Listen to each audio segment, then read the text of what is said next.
You go. She called me. I'm ready for that. Like Cumberland. Oh, that's right. We're Yeah. tonight. Yeah. Yeah. We got to move on with like nothing right now. Yeah, the things, but. You know what'll happen, as soon as you go. We're gonna see houses. Thank you, Darren. Oh, good. She called me. She left me the sweetest voicemail talking about your daughter and how much everybody loved working with her. And I'm like, I know that I remember having a conversation with somebody about missing to be the person who's in the place in. Okay, perfect. She's got a sound. Okay. And it went. I will, yeah, whatever. Yes, because I don't want to tell people my name. Yeah, okay, well, this is perfect, because I was on the phone about that. Your Zoom's on. Oh.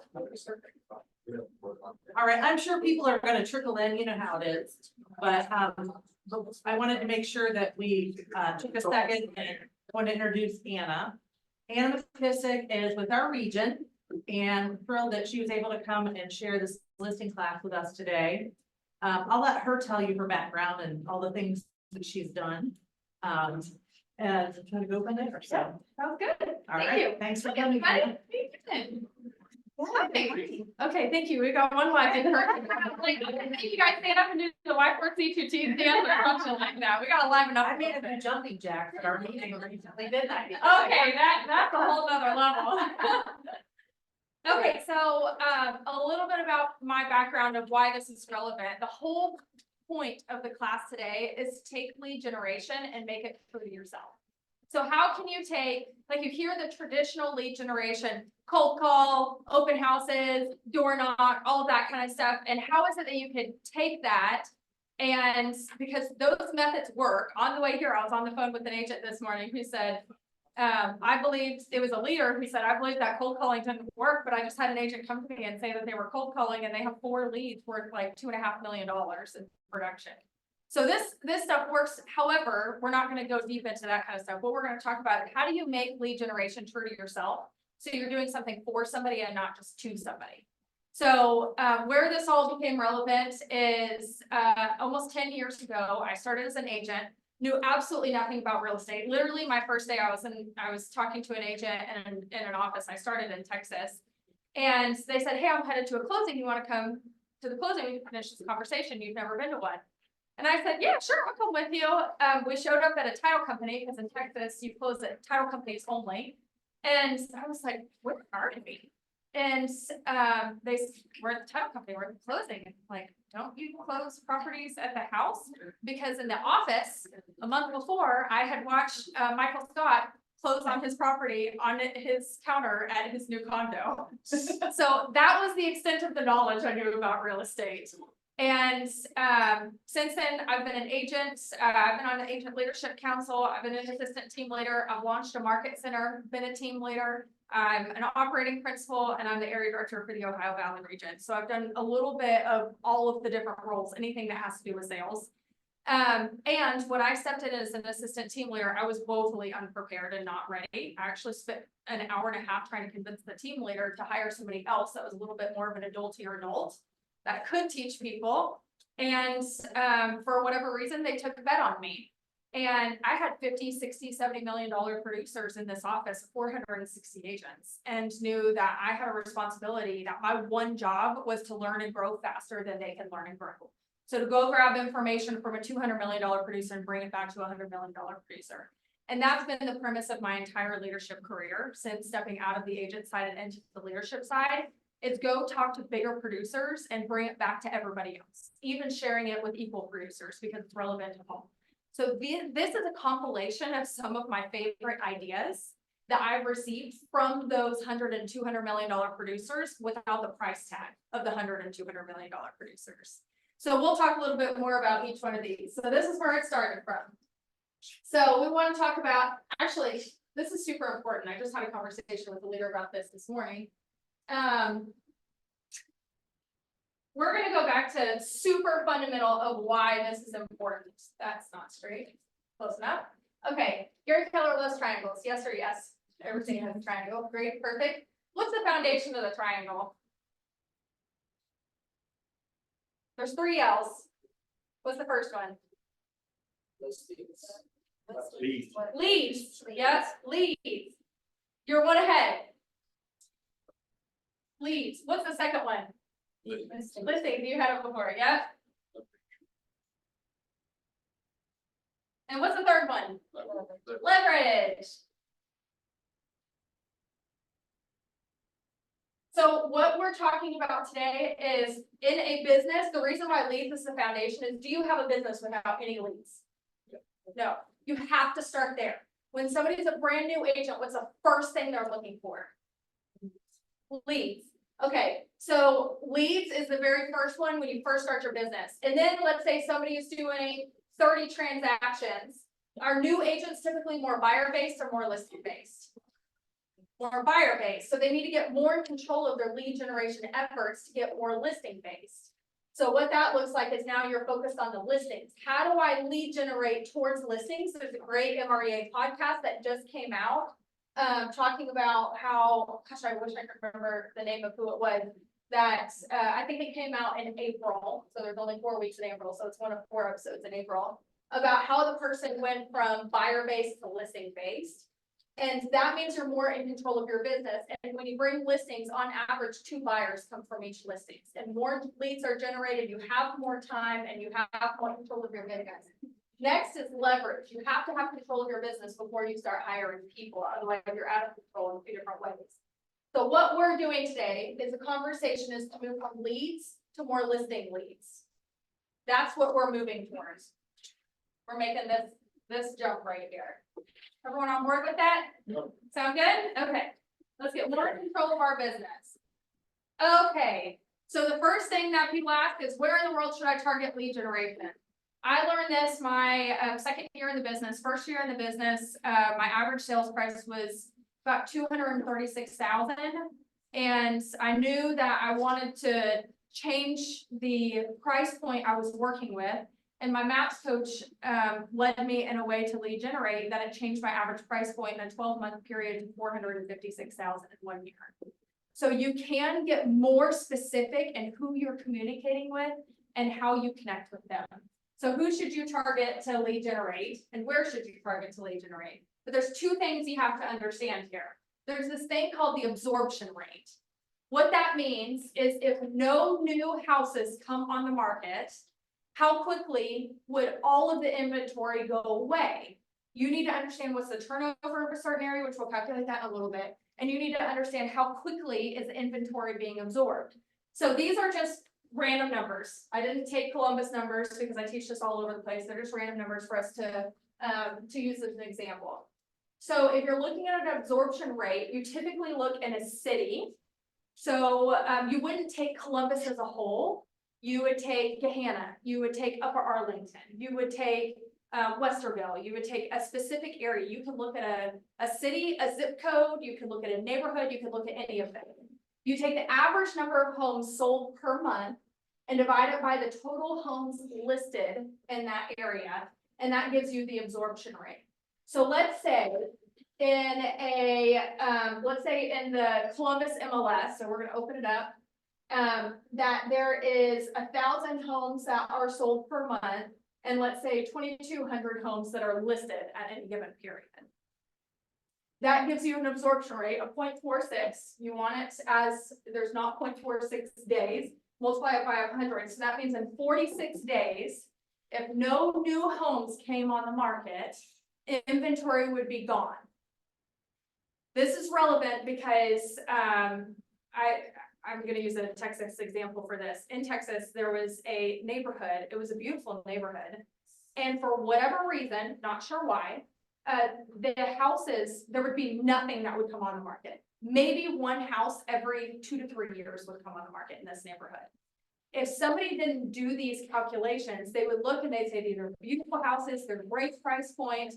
I know what I need to know about this. I'm going to mail to them. Well, that's going to be a waste of money. So you need to know where is your highest impact in a certain area. There was also another area where there was this, it was a great neighborhood. It was called Lantana. And then all the other neighborhoods all around it, Flower Mound, Highland Village, Louisville, they all sold just fine. Their average days on market was, let's say, 26 days on the market.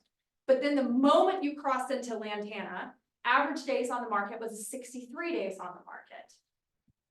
It's a big difference. Now, the reasoning why is because it had a really high HOA and it was out of line from everywhere else each month. And so less people wanted to move in there because they didn't want to pay it. However, what's important to understand is number one, if you go on listing appointments, you need to understand the average days on market, the absorption rate of houses also to know, is it different to set expectations? But you also need to know for how long our house is sitting on the market. What do you need to know for picking your best efforts and your best money spent for marketing? So now let's talk about the turnover. So turnover ratio means what percentage of turnover is there in a specific neighborhood. So you'll want to look at neighborhood. So go back to the example of that one neighborhood that only had one house that would come on the market every 2 years-ish. So you take the total homes sold in the previous 12 months and you divide it by the total homes in the area. So every MLS has a different way of doing this. Sometimes you can get it through the MLS, sometimes you can get this through tax records, sometimes you make your best guesstimate within about 100 houses or so. So let's say in the previous 12 months that 25 houses were sold in that specific neighborhood. And let's say there's 500 houses in the neighborhood. That's a 5% turnover in that specific area. You can focus efforts if you have neighborhood events, if you do farming, if you do block parties, if you do whatever, if you're door knocking, if you do any sort of lead generation that is specified towards a specific neighborhood, here's how you calculate, is this a great neighborhood to put those efforts into? So when you're looking for a number, historically, we've always said anywhere between 6 and 8% is a great turnover ratio over neighborhood. However, our inventory has shifted a little bit over the past 4 years. Yes? Yes. So now what we're looking for is about 5%-ish. If you go any more below that, now you might own it because it's your neighborhood, but maybe that wouldn't be the place to dump a bunch of money into. So at least that gives you kind of a litmus test for you to be able to decide. Okay, so we have, I think it's grown, it was 10 different ways, but then I had 2 number 9s. I think I might have added 1 extra one, so we'll see what the numbers add up to, and hopefully it's not 2 number 9s still. However, we're gonna start with number 1. This is called the golden letter. Anybody heard of the golden letter or done the golden letter before? Yes? Okay, so we discovered this when Chris and I first moved to Ohio in 2018. I had never been here before except one time, and everybody said it was 74 degrees, sunny with a light breeze, perfect day, and everyone's like, this is how it always is, and I knew that everybody was lying because they all said that. Our way of purchasing a house was Chris FaceTimed me for 5 minutes in between an office meeting when a sponsor was talking. I walked outside, he FaceTimed me, walked through a house, and I'm like, good enough, let's buy it. And walked into the house and I hated it. It was first words is, I hate this house. How quickly can we get out of it? So one of the things that we did, because we didn't know the area, we didn't know anything. And but I did know real estate. So drove around, found a neighborhood that we liked and we wanted to live in. And then we Googled the builder of it. We found their floor plans, and then we went and found the front of the houses that looked like that floor plan. And then I wrote down all the addresses, and then I sent them a letter saying, hey, I'm looking at purchasing a house. These are the criteria that I'm looking for. I think I sent out 15 letters and I had 5 people respond and say they'd be interested in talking with me about purchasing their house. Maybe a year later, this whole golden letter thing started becoming really big. And this is what it looks like. It's much more simplified than this. However, it's done at a larger scale. So don't overcomplicate it. This is the most important part. There are systems that you can use to where it sends, it has first name, last name, address, city, state. The information that you can pull can be from tax records. You can pull it from MLS, the kind of backside of MLS, to use a system like this to send out all of these mailers. You can also do it inside of the campaign section whenever you're sending mailers out. We'll talk a little bit more about that. To a specified area. And all it says is, hello, first name, would you be interested in selling your house to a client of mine? If so, please call me at, and then your phone number. Don't overcomplicate it. The more words you add, the more you look like a window salesperson. You know those new Windows letters you're getting in the mail over the last like 2 months or so? And they have so much wording on them. Just make them super simple. Now, I've had people test it and they saw no particular difference on black and white printing versus color printing. I mean, this is really so simple. The only difference is you're not going to send out 15 of these. If you're going to do something like this, you're going to do a larger market area and you're going to do around 500 of them to 1,000 of them. And what you do is you do send it to an area that you have a buyer. So let's say when you have a buyer, your buyer doesn't typically say, what's a popular neighborhood around here? New Albany. New Albany, okay. So now New Albany is a city though, not necessarily a neighborhood. I'll pull Bexley because Bexley is a city, but also a neighborhood. So, let's say somebody says, I want to live in Bexley. Does somebody typically say, I want to live in this particular neighborhood, just Bexley, nowhere else? Or do they normally give you, hey, I want about 15 minutes for my work, or I want within 30 minutes of my kid's school, or I want within whatever, and they give you a range-ish. Okay, so this can go to a group of people that's in a larger area because it's not specifically just one neighborhood. So if you have a buyer who's looking for an area, you can pick 1,000 people from that area as an example. Let's say you say, hey, right now I don't have a buyer and I'm trying to lead generate for listings so that I can get more buyers. That's okay. You can have pocket buyers and pocket sellers. That's a reason to call your database and to say, hey, if you were looking for the absolute perfect property, what would it look like? Either for investment or for yourself. Either one of those. And if you guys are not calling your database, then I'm a buyer. Find a great investment property and I will buy it. Start looking for one of those. Anything works. Every single person in this room has a buyer right now because I just raised my hand. And I assume you have multiple people inside of your database that has a perfect dream house or they have a perfect investment property. Okay. So you send this out, you send out the letter. Couple different things that you could do for stuffing it and mailing it. Of course, the more leverage you have, the more money that's tied to it. You can also do it yourself. I've seen people hire their retired parents to address envelopes. I've seen people do this electronically. I've had people pay their kids because it's a tax deduction for you. You can pay your children. I think it's up to $13,800 that you can pay your children that they don't pay taxes on, and it's tax deductible for you. So you can do that as well, and they can put it towards their clothes. They can put it towards certain things that they're buying. So you can have them write the invitation or the outside of the letter with the address, all of that kind of stuff. Okay, call and leave the information in the voicemail. This is not a cell phone number.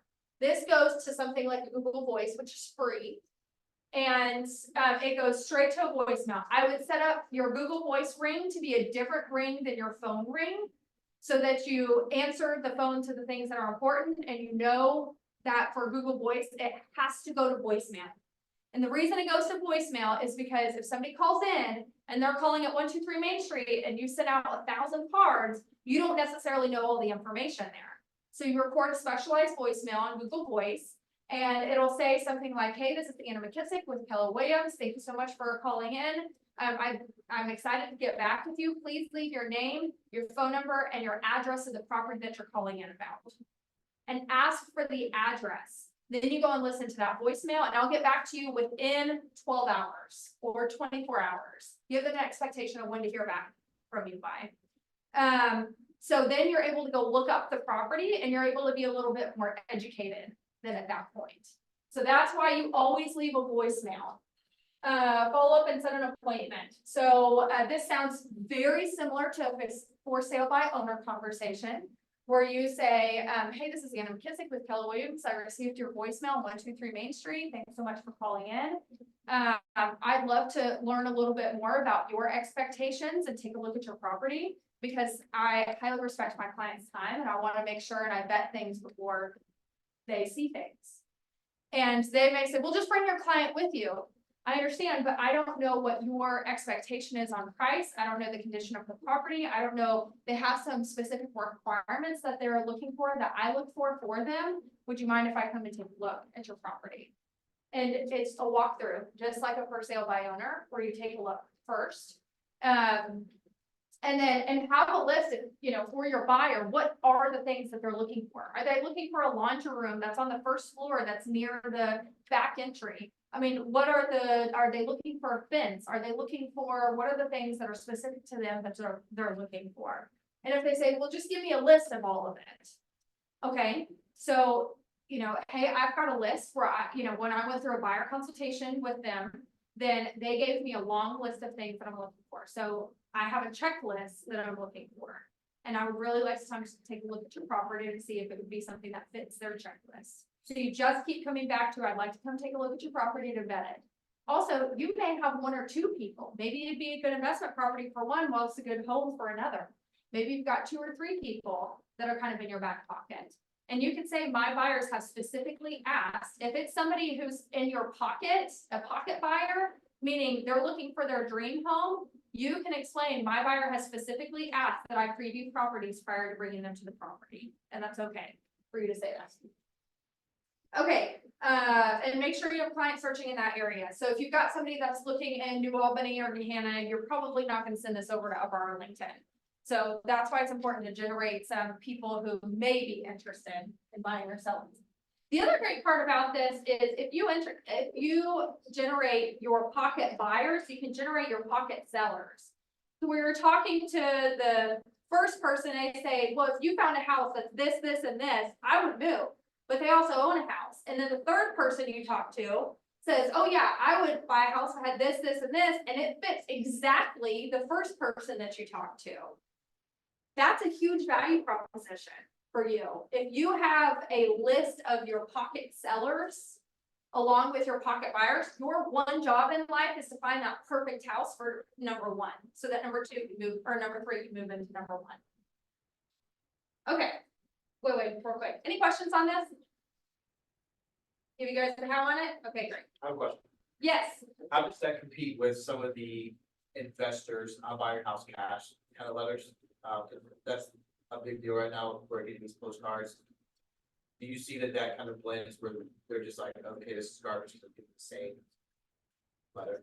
Yeah, that's a really good question. So I'm a homeowner, so I get a lot of those also. I would say the big difference is the reason why I'm not calling an investor, and investors don't necessarily mail over 300,000, let's say. I'm just gonna, I mean, Yeah. so you'll be hitting a different target market unless you're doing first time home buyers. The other thing is there's gonna be things that resonate with people. So if you receive a letter in the mail knowing that your house is going to be turned into investment property, and you also receive a letter in the mail saying that there's a client that's wanting to buy your house, which one might you be more interested in? The client. You're just hitting a different group of people. And I noticed this, actually last night, I was on a walk with my kids, and our neighborhood, we've now lived in this neighborhood, this is our 3rd year, a trend, every single May, a bunch of houses come up on the market. I think we've had 5 houses come up on the market. And throughout the entire year, we never have that. We might have 1 or 2 kind of in the neighborhood. We've got 5 on the market right now. There's seasonality of people, and they're all listed with different people with different companies. So it's painful to my soul as I walk through and I see all these other signs. However, so next year I'm going to send a mailer, even though I'm not in production, just to get, the market share with Keller Williams. And what I notice is that people are communicated with, sometimes it's just hitting them at the right time. So sometimes it's just part of that. The right message, the right time, the right reasoning. You just never know. That's a good question though. Okay, next one. Welcome to the neighborhood. So we're gonna go back to good old door knocking, but we're gonna make it a little bit different. So just hear me out on this one. That's all I asked for. Okay, so for door knocking, one of the things that my maps coach had me do is, and I'll preface this with this. When I started in real estate, I was 20 years old and I had 0 money. So I would do anything to generate leads that was free. So, this was one of the things that I was doing door knocking, and we'd have fun with it. I had another agent, she'd take one side of the street, I'd take the other side of the street. Whoever generated less leads had to pay for chips and margaritas afterwards for the other person. So we just made it fun, you know, we made it interesting. We did it every Friday at a certain time, and that was our Friday tradition. So my maths coach one time said, well, why don't we try something a little different? Why don't we try a welcome card or a goodbye card for places that you have listings or buyers? If you don't have a listing or a buyer, then that's the value of being at a larger brokerage, because you have the majority market share. I mean, Keller Williams as a whole here has the majority market share in the entire Columbus board. So somebody has a buyer and a seller, or a seller in an area that you would love to sell that price point. So what you could do is, tell me your name. Denise. Okay, so Denise, would you mind if I went and door knocked? I noticed that you have 123 Main Street pending right now. Would you mind if I went and door knocked the area for a card for you to bring to your sellers at closing? Great idea, absolutely. And you get to take credit for the card. They won't know it's me. Yes. Great, perfect, win-win right there, all the way around. I got to door knock. 10 on the right, 10 on the left, 20 across the street, more is always better. And what I would do is you just bring a regular card. I mean, I just went to Kroger and got a regular card, whatever was cheapest at the time. And I'd walk up to the house, knock on the door, and I would just have a card and a pen in my hand and like 2 pins in the back, in my back pocket, and I'll tell you why in a second. So they open the door and they always open like this, right? Yes, it's not all the way open. Is this buying signal? No. So our one goal is to get their body right before we ask anything. So I'd say, hey, my name is Anna McKissack with Keller Williams, and we are selling the property right there, 123 Main Street. Take a step back and point to it, because every time curiosity has to get to them. Even though they pass by it every single day, they still do this every time. So now, once you're here, are they going to go back to here? No. So once they're here, they look and they see the house, they stay here. How's this body language? Much better. Okay, so next step is I say, we just sold the property right over there on 123 Main Street. We're closing in the next couple of weeks. Don't give them a date. We're just closing the next couple of weeks. And I would really love to present the sellers. We are closing, if it's not yours, doesn't really matter. And I would really love to give the sellers a goodbye card, because they talk constantly about how much this neighborhood meant to them. Would you mind signing the card? And that's it. They're like, sure. And they say, well, what do I put on it? I don't care if you put your name, your house number, sorry to see you go, we'll miss you. Hope your next house is perfect, whatever you want to put in there. Super simple. It's usually one little line of, we'll miss you. And then they put the house number. They don't even have to put the name. And then every time, this is why you need multiple pins, they put it up on the side of the house, because you don't want to carry a clipboard, otherwise you look like you're selling pest control. They put it up on the side of the house and they start writing, and inevitably 1 or 2 pins doesn't work, so that's why you have extra pins. So you count to 10, take a deep breath, count to 10, and then you say, hey, I'm just curious to know. So usually by the time they're signing their name, something they don't have to think about is when you start this conversation. And you say, hey, I'm just curious, there was a ton of offers on this property, or there was a ton of showings on this property, or a ton of interest shown on this property. Do you know anybody in the area that might also be thinking about selling, so we could funnel those buyers over there? Just super casual. That's it. That's all you gotta ask. And they'll usually say, I don't know, I haven't thought of anybody. Or, oh yeah, I've heard a couple of streets over. Or what, they may ask a question and you might say, do you know anybody who their kid's graduating, or they're having a baby or anything like that? Usually that might spark some interest in moving. And just keep it really casual. And this is the wording that worked for me. So you internalize it, or you memorize it, internalize it, and then customize it. So make it yourself. And usually they'll send you something. And then if they don't, and that moment you just say, hey, usually this kind of stuff comes to people at 3 in the morning in the middle of the night, whenever I'm already gone. Would you mind just keeping my card for 48 hours? Make it a super simple commitment. Would you mind keeping my card for 48 hours? Just if somebody comes to mind, that you can text me a house number and I'll take care of the rest. I'll just go chat with them. And that's it. And then the goal is, can your card make it in the junk drawer? because junk drawer only gets cleaned out once every 2 years at best. So that, you can take something so simple, you can do this with buyers also, let's say you don't have the listing, you say these new buyers are moving in, I'd love to give them a warm welcome from the neighborhood. Would you mind signing this card? Everything else is the exact same. Any questions about that? Hey, Anna, could you repeat that 24 hours for the card? It was not clear to me. Did anybody catch that? Something, I heard 24 hours with card. Can you say that again? Just wondering if you can repeat. So you asked them to keep that card for 24 hours and then what? Sorry. Oh, keep the business card for 48 hours. And then usually it'll end up on the counter, which then ends up in the junk drawer. But if you ask them to keep the card, they're gonna walk inside and throw it away. If you tell them, hey, can you just keep this for 48 hours just in case something comes to mind, you have a higher likelihood chance of them keeping it. Is that what you were looking for? Yes, thank you. Okay, great. I feel like I'm talking to God. Not quite sure where it's coming from, but I definitely hear it. Okay, I just thought this was something super funny. I use this, honestly, I used it yesterday. It says things I trust more than invest in it. The study says, well, my investment says this. It says, things I trust more than invest in it. Gas station sushi, a rattlesnake with a pet me sign. Let's see if I can do this.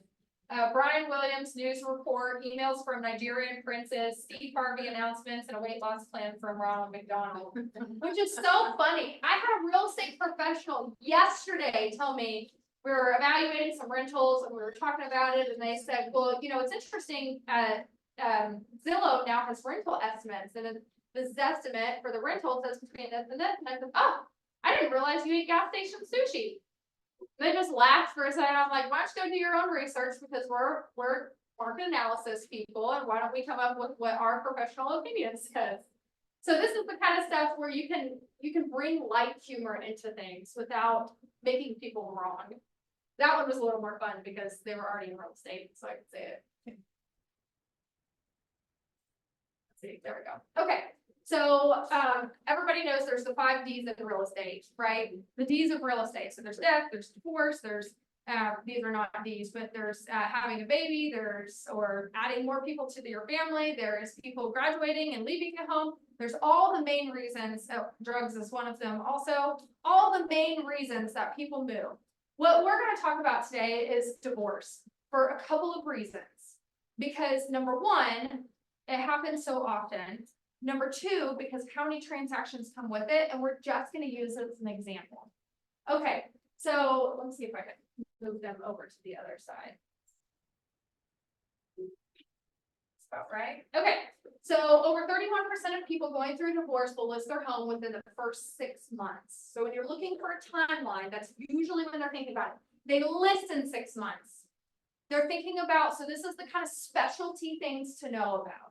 What is the waiting period? Like when you file for divorce, there's usually like a 90-day waiting period, depending on what state that you're in, before you can finalize the divorce. And then they start thinking about what they want to do. So you have these conversations gingerly on the front end of how can I come from contribution rather than coming with commission friends. So we're going to talk about the contribution part. So that means that there is about 38,750 home sales in each year based on divorce. Over 70% of divorce cases involve buying a home, selling a home, or both. Are we trained and specialized in serving people in this community? So here's what I want you to hear, that you are specialized and you are validated to serve a community of who you once were. Everybody in here was a new agent at one time, yes? Yes. So you all feel valid to communicate with new agents, right? The only time you feel uncomfortable to serve people is if you're not well researched in it or you haven't experienced it yourself. So in the 5 Ds of real estate are the reasons why people move. Either get specialized in something or thinking back in your history, what have you experienced? So here's some examples of things that would specialize in divorce. So you can have advertisements that make targeting easy. Here's how you gingerly and professionally target Facebook ads for something like this. It would be something like single parents or divorce groups or support groups, because The person going through a divorce, that is a very highly emotional thing. Anybody going through death, anybody going through their kid leaving, any of that kind of stuff are highly emotional items. They want somebody who understands them, and they want somebody that's gonna work at their pace, and they're in their moment. Let's imagine having a new kid. You are trying to figure out how to add another family member to your family, and you need somebody who's looking out for the things that you're not paying attention to.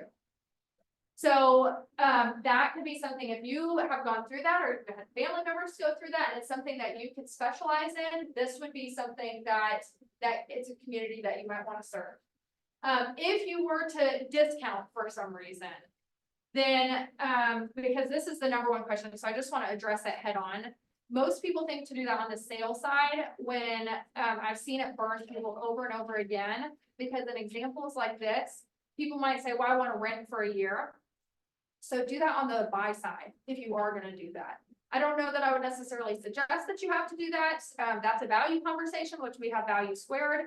If you have more questions about value and explaining value to people, more than happy to talk with you about that. But that is probably the number one question I get around this. How is it that you can have one relationship with somebody that leads to multiple leads?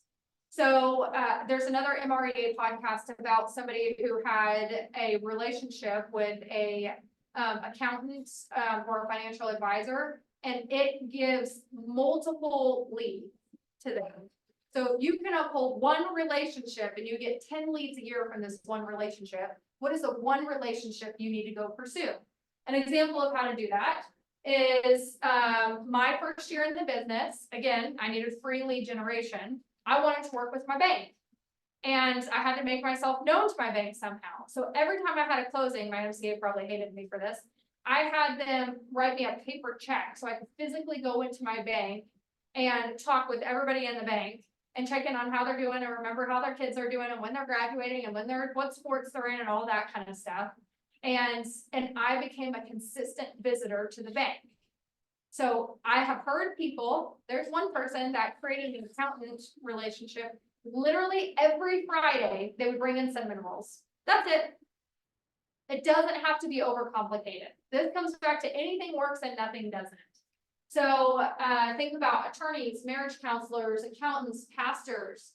Who are the people that you can keep a single relationship with that can have an outfit of multiple leads? Investigating the need. So this one represents an example of what is it that you need to look for that might be active in that sort of transaction.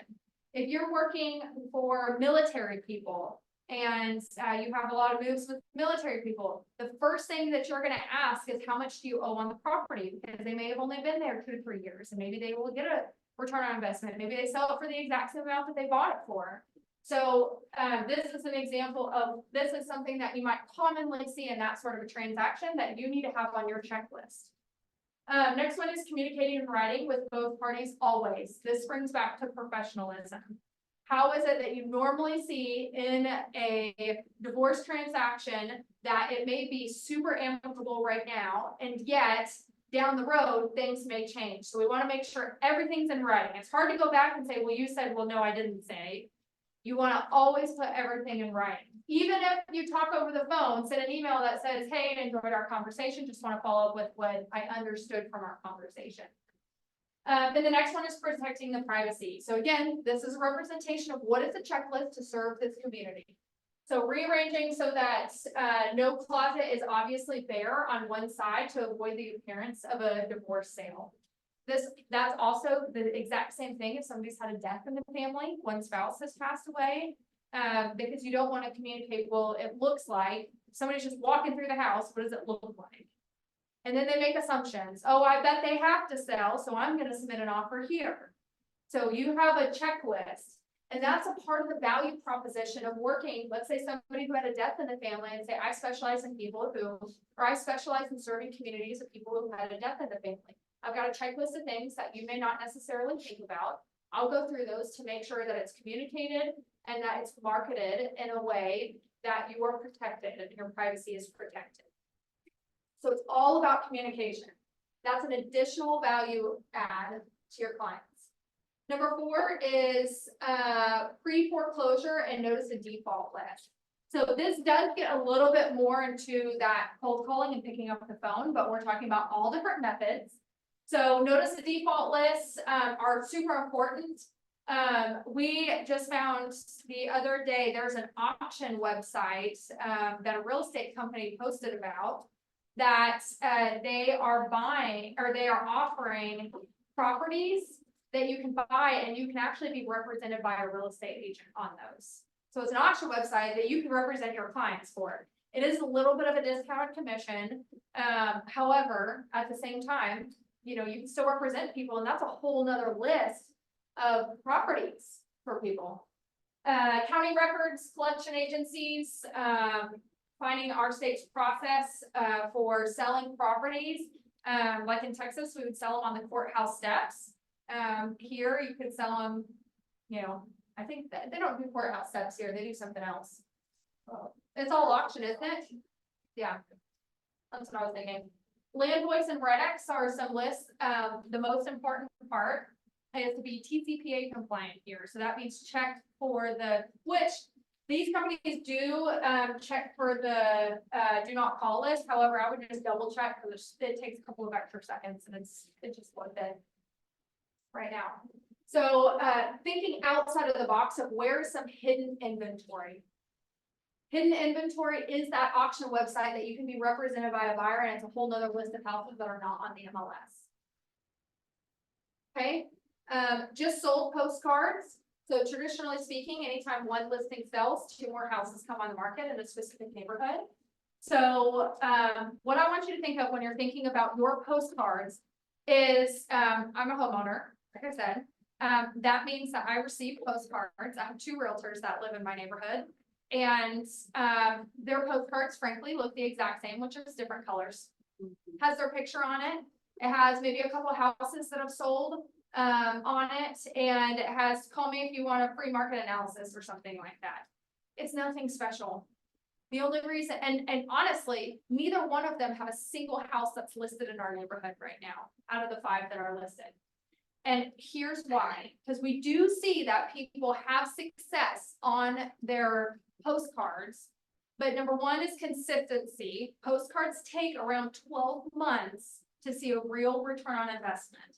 Not 3 months, 12 months. I will also add that both of these people that are realtors in the neighborhood that sends postcards maybe send it every 4 to 6 months. So I get 2 to 3 of their cards a year. I recognize it and I remember it because I'm in real estate. But there's no sort of consistency around it. When you're looking at just sold postcards, I want you to think about this. Realtors, for some reason, tend to think that we need to make our postcards so that it ends up on the refrigerator. And we're not a Christmas card. We're not going to end up on the refrigerator. Our goal is to end up in that dang junk drawer. That's it. End up in the junk drawer. Because it only gets cleaned out every couple of years. Here's an example of this. Raise your hand if you have ever had, or maybe still have, a 20% off Bed Bath & Beyond coupon in your junk drawer. Yes? And you probably had it in your car, and you probably had one in your purse, and even though you forgot it for the day, that's okay. You still went to Bed Bath & Beyond and you bought from them because you're constantly thinking about them. Okay, so that's proof that we will keep things. I've seen people put a little QR code of take this postcard to X coffee shop and you'll get 1 free coffee on me. And she, at the end of the month, every month, just calls in and pays the bill. She said usually the bill is less than $50 a month. But people bring it and they use it. QR code for a market analysis, which we can do through Command, where they can put in some generic housing information and it gives them a pricing range on their house, and that shows up as a lead through Command. So there's multiple things that you can do, but your goal is to not try to make it on the refrigerator, but to try to make it in the junk drawer. What are the things that answer the reason why you, not the reason why a realtor? Statistics already show, what was the number this year? Was it 87 or 89% of people use a realtor during a transaction? It usually bounces back and forth between the 2 every year. Okay, so statistically, people know they want to use a realtor. The only question is why you? Why should they save yours? Why are you adding a value proposition? That's the questions that you should answer on a postcard. You can also, it talks about using command targeting to be a little bit more strategic. If you're sending out postcards, there is a function inside of Command to where you can pick a specific area with general type of housing that fits. So an example of this is, in the first house that I told you about that I walked into and absolutely hated. There was 3 sets of neighborhoods. Now as realtors, we know, okay, so this area is, I can't remember the name of it. I'm gonna call it Stonehill Farms, because that's one of the neighborhoods of one of my rental properties. So Stonehill Farms. But you go down the main street to get in there. On the left-hand side was $400,000 houses. On the right side of the main street was a whole other neighborhood with $200,000 to $300,000 houses. On the other side of the $300,000 to $400,000 houses, there was a street that was a break at the ends of the neighborhood, and then there were mobile homes. As a realtor, we might circle that whole area, and we know generically, but we don't know every single street. And so we may spend $500 on mailers when we were only trying to hit one specific side of that neighborhood for our future buyers. So now we're only spending $150, $200 on the people that also have 4 to 5 bedrooms, 2 to 3 bathrooms, anywhere from 2,000 to 4,000 square feet with a quarter of an acre or more. And so you can be more specific and save you money. Use stuff like that. It saves you money and it makes you more purposeful. Number 6 is know the market product options. Bill, raise your hand. Go raise your hand. Everybody know Bill. Yep. So this is super important because I'm evaluating a couple of properties on this auction website that I told you about. And I texted 2 mortgage professionals. Hey, I'm looking at a loan of this amount. I'm looking at a, what did I send them? A loan of this amount is a rental property, just some generic information. Hey, I'm hearing interest rates on stuff like that is around 8.5%. I had one person text me back. Now I was just looking for what number should I run? I had one person text me back and say, yeah, 8 to 8.5%. If you buy down points, it's 9.5 to 10%. If you don't buy down points, and for this product option, or for typical product. I had another mortgage professional with the same company that Bill is with called Wealth Builder Program, and they said I just priced out for a similar property this morning at 8.375. So there's product options you need to know exist. So now let's say I'm talking with another investor. I might say, hey, I know that my mortgage professional has this thing called Wealth Builder. It's a pretty large difference on the interest rate for this. So I want you to talk with them about it. Are they more likely to talk with Bill about it now than if I just said, hey, I think it's time we look at financing? You just need to know things exist. That's it. Not be the professional at it, but know that they exist. So it's super important. Okay, here's some examples. So this was back when it was Keller Mortgage, now Keller Home Loans. But here's some examples because there's some benefits of Keller Home Loans where people can get $1,000 credit at closing. They don't have to pay any mortgage fees. And this is good for some, may not be good for some, but you have to know it exists. So here's some examples of an agent that did some marketing, communicating what is a value proposition, even though it wasn't for real estate, it was for reasons to work with his team, and he might target people in his database on his Facebook feed to see this, to where they know they need to work with him, but here's some of the reasons why to call him, because he can connect you with somebody who has this. Okay, number 7 is command Facebook leads. So we're talking about going, remember, from leads to listings. So Facebook leads are all on different parts of the funnel. So if this is the funnel in real estate, I'm not going to be brief because I think only half people can see it. If this is the funnel in real estate,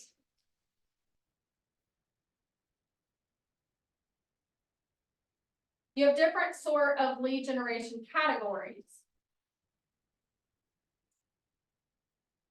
Okay. This is where we make money. And there's different categories in different places. The highest generating and conversion ratio in real estate is database. When you look at the top 100 room, that's why every single one of them has database in their top 3 sources of lead generation. The next one might be something like Zillow. It's expensive, but it's around I hear people, a good one is 15% conversion ratio on people. Sound about right? This is a 20-2 conversion ratio.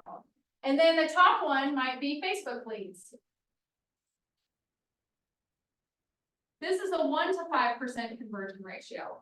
If somebody says that leads stink, it's for one of two reasons. Either they're really looking for appointments, but they're paying for leads, or you have to generate more of them based on their average conversion ratio. So on these Facebook leads, buyer Facebook leads are easier to generate than seller Facebook leads, but not impossible. It might change the pricing on them, on how much they cost. For example, a buyer Facebook lead might be worth, I think the average cost per lead right now through command is like $2.56 or something like that. It's in the $2. Now, just for clarification, so you guys know, if you go generate leads on your own, it's about $8.50 a lead. Because there's no specialized, like you're not a special client, you're just one of the bajillion clients that Facebook has. And you're converting leads. If you go pay a third-party company to go generate leads, they have to make a profit and then they have to generate your leads. So if you gave them $100, they might keep $75 or keep $25 for themselves and put $75 towards lead generation. So that's about $12 to $13 a lead if you have a third-party company do it. But you might feel a little more comfortable doing that because they may know more about it. They may have better targeting skills or follow-up skills, whatever it is. If you do it through command, Hill Williams is the largest client Facebook has. We beat out Coca-Cola. And so they want us to have the best return on investment. So our cost per lead is about $2.50 just for you doing it through command. Now it is a 1 to 5% conversion ratio. It takes 12 to 18 months on average. There will be things that would show up and that would convert now, but few and far between. This is a long-term strategy. If you did want to get into this, I'll give you an example of what a seller lead looks like. You can run 2 different types of ads and see what sticks. And then if you're looking for, well, what do I do to convert these people? I don't know that I have the time to follow up with 100 people that come in through buyer lead. If you just go onto command onto the library section, then you can, there's a library and it's all the things that people publish. In the top left-hand corner where there's a search, there's a drop down right next to it where you can search based on name of the smart plan, who the author is, any of that kind of stuff. Drop down to the author and put in Tyler Shields. And he does, I think 40 or 50 million in Colorado off of Facebook leads is one of his main sources. He's stuck with it for a while, but he's got a mean follow-up system. And the thing is all you got to do is the little plus sign, add it to your library, and then activate it for your Facebook leads. Doesn't have to be super complicated. Anything works and nothing doesn't. So here's some examples. There's 2 examples. This was right in the middle of COVID, at the beginning of COVID when people were trying anything. And this was the market of the moment that sellers wanted to know about. So think back to 2020 and March, April-ish timeframe, and the thing that sellers wanted to know is what in the world is happening with the biggest investment I own. And so this was the conversation of the moment. COVID-19 has impacted every area of our lives. That includes abandoned houses. Click here to learn more. And here's one example. I'm going to kind of go back and forth real quick. Here's the second one. Not much has changed, honestly. One had a much better success rating than the other. Why? I have no idea. But he just tried to. He put them out there, gave it a budget of about $200 a piece. And he generated 27 seller leads from these. I think he had them going for maybe a week or 2 each, just to see what stuck. And that's it. It wasn't super difficult. If I remember correctly, it was about $28 a lead on average. So it went from $2.50 for a buyer lead to $28 a lead, a listing lead. Who would pay $28 for a listing lead? Every hand should go up. Yes. Okay. This is one to just take a picture of.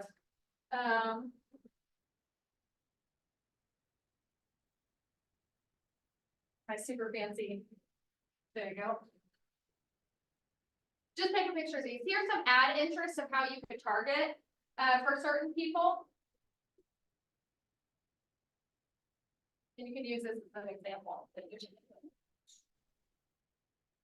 Here's an eraser right here.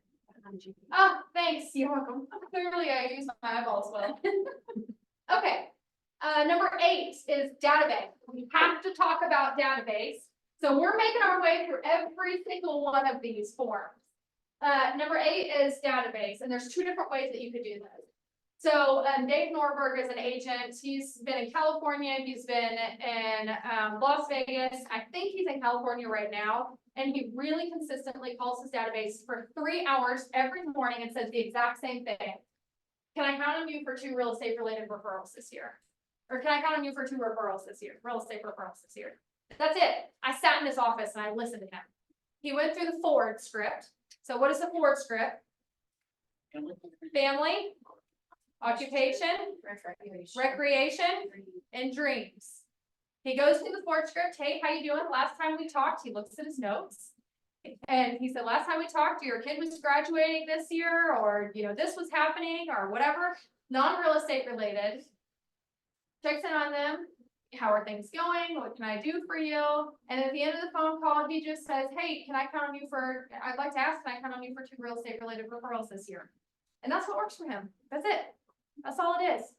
And he runs his entire business off of referrals for that. So that's a reason to have your database together. Okay, you can offer a charitable donation page, meaning you're connected to things that people want to have a greater impact on. So this idea came from the Lokins. They taught me to do this. In the listing packet, I would have a page that had 5 different charities on there that would go in 5 different categories. So I'd have something for animals, something for kids, something for women, something for something local to the city, something that was a national organization. And I would say, hey, during the listing presentation, I'd say something that's really important is we like to give back in our community. And these are 5 charities that we picked that I give back a portion of my commissions to. And that was my personal choice to do that. And I'd say, would you mind circling the ones so that you can have some influence on the charity that speaks to you out of this list? So I picked the ones that were important to me, being able to do the research of what percentage of money actually went to the charity. And then they got to have some influence on it. Now, if there's another realtor that came in behind me and they're asking for a certain amount of commissions, but they're not giving any back, which one do they feel like they're going to have more impact with? It's fine. They had some authorship in mind. So this is a way to, and you can also talk to your database about this. Hey, my commitment is I really love to give $30,000 to this community. I'd love to give $10,000 to this community. I'd love to give $1,000 to this charity. And I'm doing that through generated sales. So I want to know, is there anybody that you know that has real estate plans this year? You notice I didn't say, now I know this goes a little bit against bold. Who do you know that's thinking about buying, selling, or investing in real estate? If that works for you, great. The majority of people have real estate agents have heard that. So I'm trying to offer some different wording that might feel better to you. So I might use has real estate related plans this year. That is, there's an agent, Ben Kinney. He has $10 million in GCI each year. GCI is $10 million. And their lead generation strategy is calling their database each year and saying, hey, I just want to know, what are your real estate related plans this year? Is it renovating? Is it cleaning something out? Is it repainting? Is it building something in your backyard? Is it repairing something? Is it buying? Is it selling? Is it investing? Any of those fall within what are your real estate related plans for the year? And all he asks is, what are your real estate related plans? And then he gives them a referral for it, or he can help them in choosing. But at least he's up to date and he knows. Facebook birthday cards. Let's say you're trying to build your database of people. When I first started in real estate, all of my friends were still in college.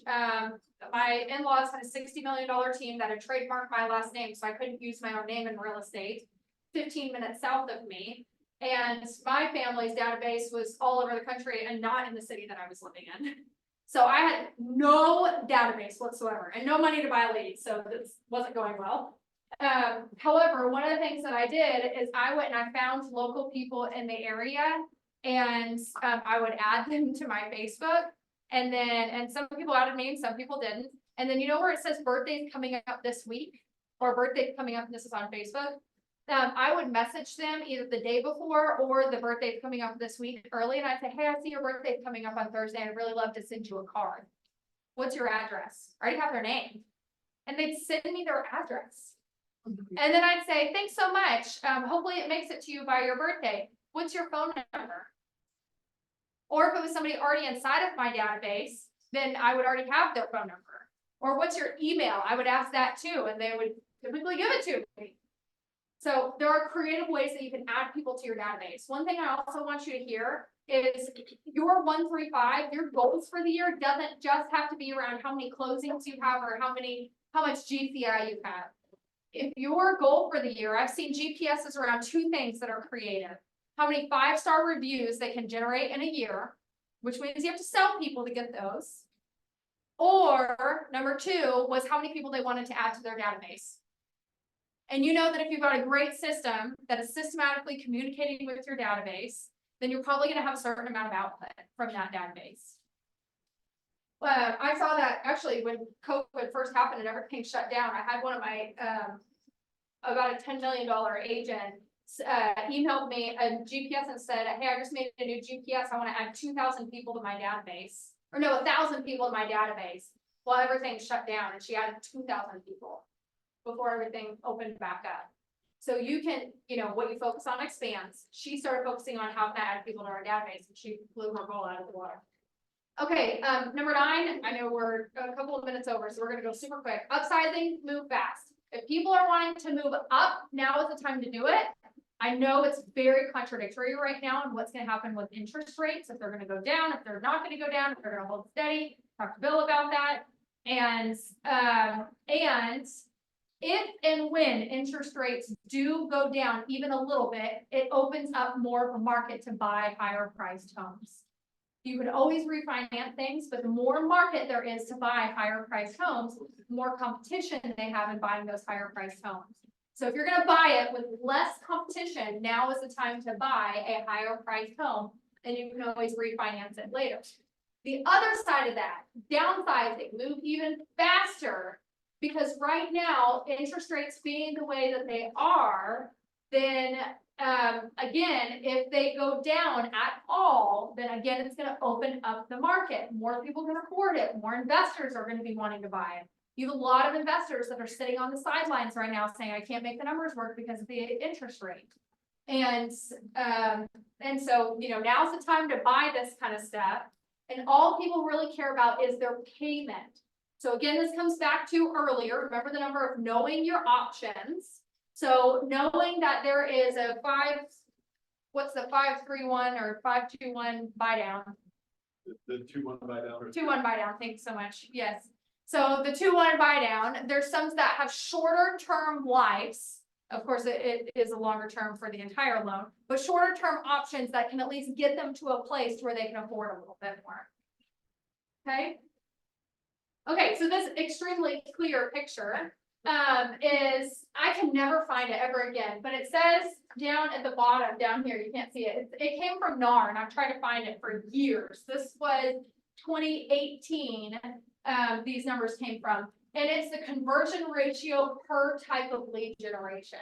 Thank you so much. So if you're doing cold direct mail, it may be 2,000 to 1 ratio. If you're doing referrals, it's a 3-to-2 ratio. So if somebody says, well, my lead generation stinks, or you either have a leads problem or you have a conversion problem. Use this as a guide of, do I have a leads problem or do I have a conversion problem? Because if you generate 20 leads here versus generating 20 leads here, that's a different answer if you have a leads or a conversion problem. So use this kind of as a guide for yourself. Okay, I think there's one more. This is the last one, neighborhood network. So this is one of my favorites out of all of them. So there was an agent, she was single mom, 4 kids, had virtually no time, bless her soul. I don't know how she did it with 4 kids, period. And she owned her neighborhood. At any given time, she carried 11 listings in her neighborhood. And this is how she did it. She owns the neighborhood Facebook page. And so I went and recreated it a couple of neighborhoods over in my neighborhood, and I still own the Facebook page to this day. So I sent out 3 sets of door hangers. every other week. The first one, the layout was the exact same, they just changed colors. So I had like a white one, a charcoal gray one, and a black one, I think. And I paid a kid $200 or $300 to go and hang these on my neighborhood. I had about 500 houses in my neighborhood. And he every other week went and hung these door hangers. It did not have my name on it. It did not have my contact information on it. It did not have my marketing on it. It said Stonehill Farms at the top.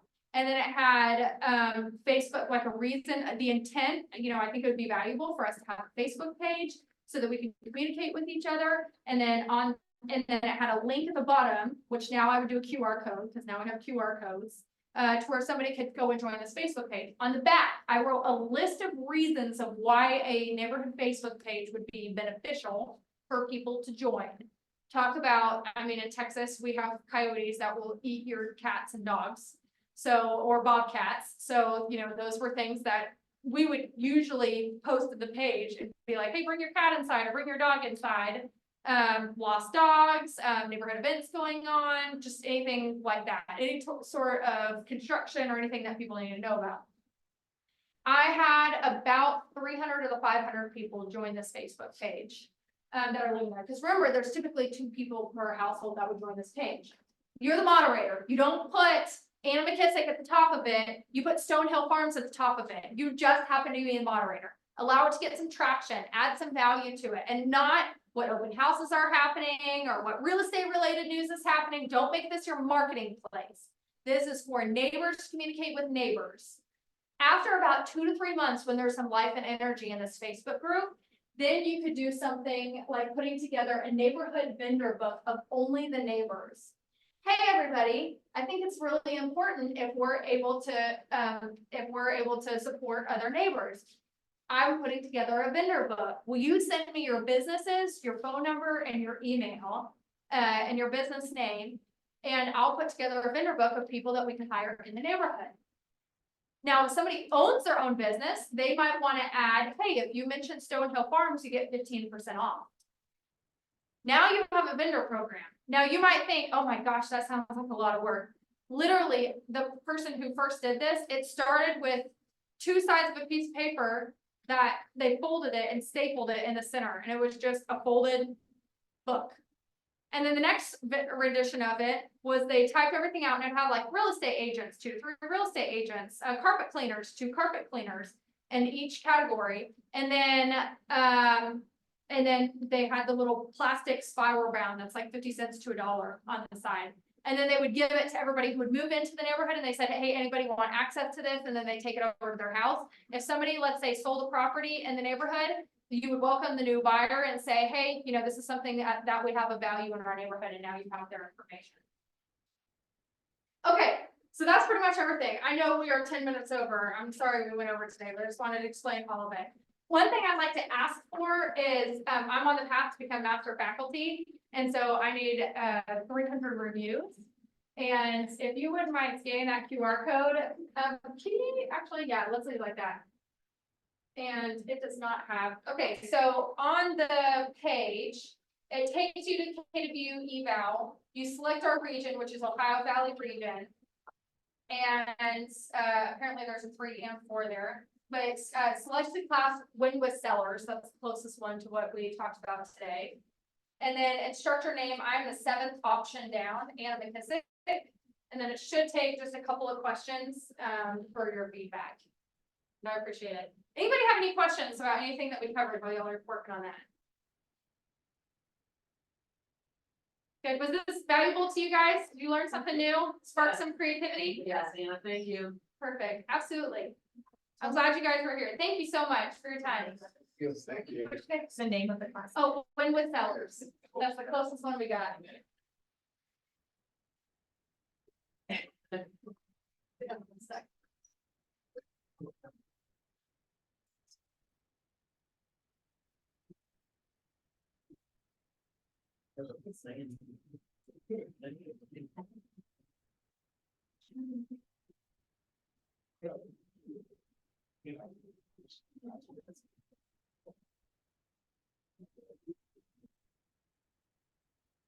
Without,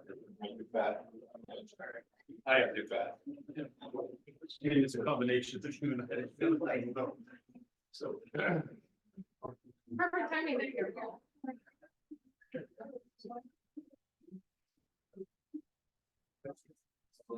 Consistency.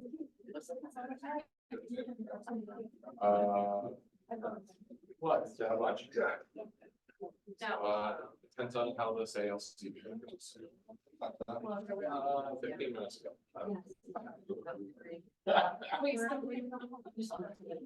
I invited dinner, so give us some.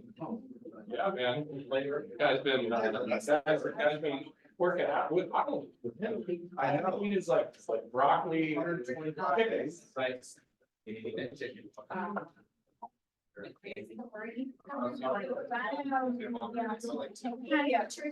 My office? Yeah. Our ALT meeting is right after this, if anybody wants to attend. Always invited. In your purchase. Yeah, sensitive to things. Yeah, I know. I went, this is what I tried, yeah. They're there by the time. Is that so your sign? So they're out there, yeah. I don't know. Yeah, really, that's not gonna get, no, so, and I will take my candidate, I did the daughter in the training voice. So, we did that.